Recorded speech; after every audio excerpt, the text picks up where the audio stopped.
Pahalgam attack 2025 April 22-നാണ് Pahalgam ഭീകരാക്രമണം നടക്കുന്നത്. Mini Switzerland എന്നറിയപ്പെടുന്ന ജമ്മു കാശ്മീരിലെ പഹൽഗാമിലെ ബൈസരൺ പുൽമേട്ടിലാണ് 40 അംഗ ടൂറിസ്റ്റ് സംഘത്തെ 7 അംഗ ഭീകര സംഘം ആക്രമിക്കുന്നത്. 26ഓളം മരണം റിപ്പോർട്ട് ചെയ്ത പഹൽഗാം ഭീകരാക്രമണത്തിന്റെ പശ്ചാത്തലത്തിൽ പാകിസ്ഥാൻ ഷിംല കരാർ മരവിപ്പിക്കുകയും ഇന്ത്യ സിന്ധു നദി ജലകരാറിൽ നിന്നും പിൻവാങ്ങുകയും ചെയ്തിരുന്നു. 2025 ഏപ്രിൽ 22-ന് നടന്ന പഹൽഗാം ഭീകരാക്രമണത്തിന്റെ പശ്ചാത്തലത്തിൽ 2025 ഏപ്രിൽ 23-ന് ഇന്ത്യ മരവിപ്പിച്ച നദീജല കരാറാണ് സിന്ധു നദീജല കരാർ.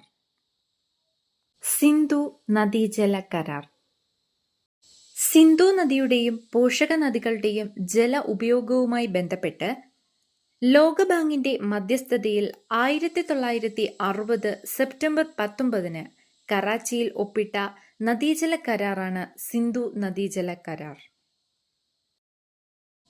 അന്നത്തെ ഇന്ത്യൻ പ്രധാനമന്ത്രിയായിരുന്ന ജവഹർലാൽ നെഹ്റുവും പാകിസ്ഥാൻ പ്രസിഡന്റായിരുന്ന ആയൂബ് ഖാനുമാണ് കരാറിൽ ഒപ്പിട്ടവർ.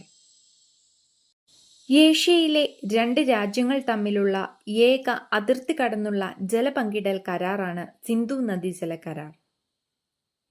സിന്ധു നദി ടിബറ്റിലെ മാനസ സരോവർ തടാകത്തിൽ നിന്നുമാണ് സിന്ധു നദിയുടെ ഉത്ഭവം. 3180 കിലോമീറ്ററാണ് സിന്ധു നദിയുടെ നീളം.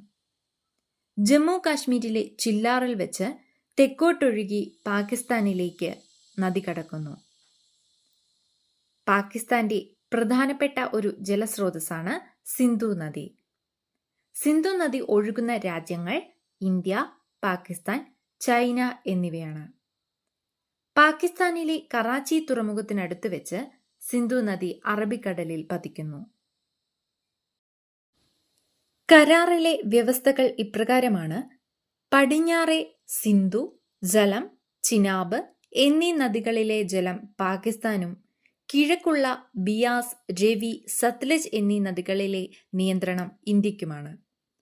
ആർക്കും നൽകിയിട്ടില്ലാത്ത ചെറുനദികൾ വ്യവസ്ഥയ്ക്ക് വിധേയമായി ഇന്ത്യക്കും പാകിസ്ഥാനും ഉപയോഗിക്കാം.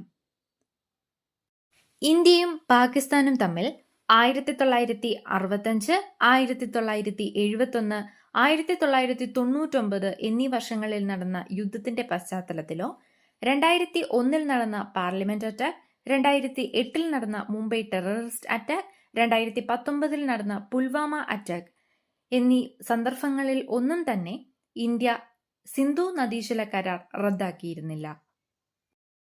പഹൽഗാം ഭീകരാക്രമണത്തിന്റെ പശ്ചാത്തലത്തിൽ ഇന്ത്യ നദീ കരാർ മരവിപ്പിക്കുമ്പോൾ പടിഞ്ഞാറൻ നദികളുടെ കൂടുതൽ നിയന്ത്രണം ഇന്ത്യക്ക് ലഭിക്കും.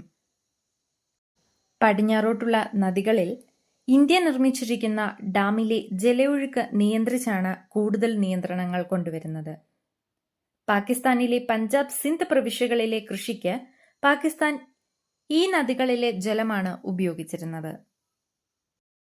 സിന്ധു നദീജല കരാറിലെ പ്രധാനപ്പെട്ട ഉള്ളടക്കങ്ങൾ. കരാർ പ്രകാരം മൊത്തം ജലത്തിന്റെ 20% ഇന്ത്യക്കും ബാക്കി വരുന്ന ജലപ്രവാഹത്തിന്റെ 80% പാകിസ്ഥാനും സ്വീകരിക്കാം. ജലസംരക്ഷണത്തിനും വെള്ളപ്പൊക്കം തടയുന്നതിനും പടിഞ്ഞാറൻ നദികളുടെ ഒഴുക്കിൽ വലിയ മാറ്റങ്ങൾ വരുത്താത്ത രീതിയിൽ ഡാം നിർമ്മിക്കുവാനും ജലവൈദ്യുത പദ്ധതികൾ നടപ്പിലാക്കുവാനും ഇന്ത്യക്ക് നിയന്ത്രണങ്ങളോടെ അനുവാദമുണ്ട്. പ്രദേശത്തെ നിർമ്മാണ പദ്ധതികളിൽ ഇരു കക്ഷികളും പരസ്പരം അറിയിക്കുകയും നിർമ്മാണ ജോലികളെക്കുറിച്ചുള്ള ഡേറ്റ നൽകുകയും വേണം.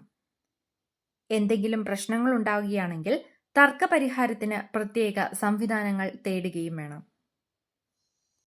ഇരു രാജ്യങ്ങൾ തമ്മിൽ സിന്ധു നദീജല കരാറിന്റെ പേരിൽ എന്തെങ്കിലും പ്രശ്നങ്ങൾ ഉടലെടുക്കുകയാണെങ്കിൽ തർക്കപരിഹാരത്തിനായി പ്രധാനമായും 3 മാർഗങ്ങളാണ് സ്വീകരിക്കുന്നത്. ഒന്നാമത്തെ മാർഗമാണ് പെർമനന്റ് ഇൻഡസ് കമ്മീഷൻ അഥവാ സ്ഥിരം സിന്ധു കമ്മീഷൻ. സ്ഥിരം സിന്ധു കമ്മീഷൻ സ്ഥാപിക്കുന്നതിലൂടെ കരാർ നടപ്പിലാക്കൽ, തർക്കപരിഹാരം, ഡേറ്റ കൈമാറ്റം എന്നിവ സാധ്യമായി. രണ്ടാമത്തേത് ന്യൂട്രൽ എക്സ്പേർട്ട്. ലോകബാങ്കിന്റെ ഒരു നിഷ്പക്ഷ വിദഗ്ധൻ തർക്കങ്ങൾ പരിഹരിക്കാൻ വരുന്നതിനെയാണ് ന്യൂട്രൽ എക്സ്പെർട്ട് എന്ന് പറയുന്നത്. പെർമനന്റ് ഇൻഡസ് കമ്മീഷന് പരിഹരിക്കാൻ പറ്റാത്ത പ്രശ്നങ്ങൾ വരുമ്പോഴാണ് ന്യൂട്രൽ എക്സ്പെർട്ട് വരുന്നത്. മൂന്നാമത്തെ മാർഗമാണ് ആർബിട്രേഷൻ കോടതി. പെർമനന്റ് ഇൻഡസ് കമ്മീഷനും ന്യൂട്രൽ എക്സ്പെർട്ടും പരാജയപ്പെടുന്ന സന്ദർഭങ്ങളിൽ കോർട്ട് ഓഫ് ആർബിട്രേഷൻ എന്ന കോടതി വ്യവസ്ഥയാണ് തർക്കപരിഹാരത്തിനായി വരുന്നത്. ഷിംല കരാർ 1971 ഇന്ത്യ പാകിസ്ഥാൻ യുദ്ധത്തിനു ശേഷം 1972 ജൂലൈ 2 ഹിമാചൽ പ്രദേശിലെ ഷിംലയിൽ ഒപ്പിട്ട സമാധാന കരാറാണ് ഷിംല കരാർ.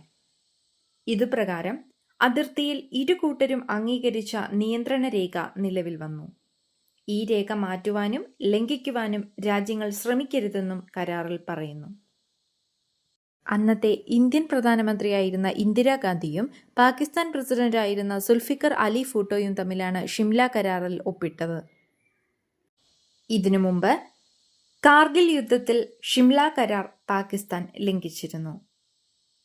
തുടർന്ന് പഹൽഗാം ഭീകരാക്രമണത്തിന്റെ പശ്ചാത്തലത്തിൽ ഷിംല കരാർ പാകിസ്ഥാൻ മരവിപ്പിച്ചിരിക്കുകയാണ്.